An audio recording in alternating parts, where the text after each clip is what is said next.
our tested friend during our liberation war. They supported us, mother, brothers, everybody. Only we choose survive. So they get me shelter. সাময়িক সময়ের জন্য আমি দেশ ছেড়েছি, কিন্তু আজীবনের জন্য নয়। আমার সঙ্গে যা ঘটছে সবকিছুর হিসাব নেব আমি। এটা আমার বাবার দেশ, এটা আমার হাতে গড়া বাংলাদেশ। ক্রিকেট ক্যারিয়ারে খারাপ সময়ের অনেকবার মুখোমুখি হতে হয়েছে সাকিব আল হাসানকে। কখনো আইসিসি থাকায় নিষেধাজ্ঞায় পড়েছে, কখনো বা খারাপ ফর্ম কিংবা ভক্তদের সাথে ঝামেলায় জড়িয়ে সমালোচিত হয়েছে। তবে এবারের ঘটনায় সবকিছুকে ছাড়িয়ে গেছে।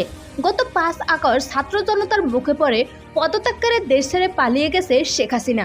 আর সদ্য বিলুপ্ত হওয়া দ্বাদশ জাতীয় সংসদ নির্বাচিত হয় আওয়ামী লীগের টিকিটে জনপ্রতিনিধি ছিলেন ক্রিকেটার সাকিব আল হাসান। মাত্র কয়েক মাসের ব্যবধানে সংসদ সদস্যের পদ খোয়ালেন। কানাডায় খেলতে নেমেও চরম লাঞ্ছিত হয়েছে।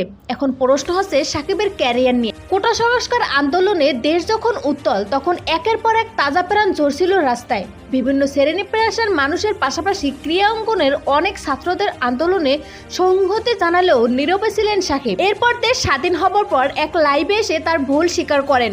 আমার কোনো ভুল হয়ে থাকলে অবশ্যই আমি আপনাদের কাছে ক্ষমা প্রার্থনা করছি। এবং সরকারের বাধ্যবাধকতার কারণে হয়তো কিছু বলা হয়নি, তবে ছাত্রদের পক্ষে ছিলেন।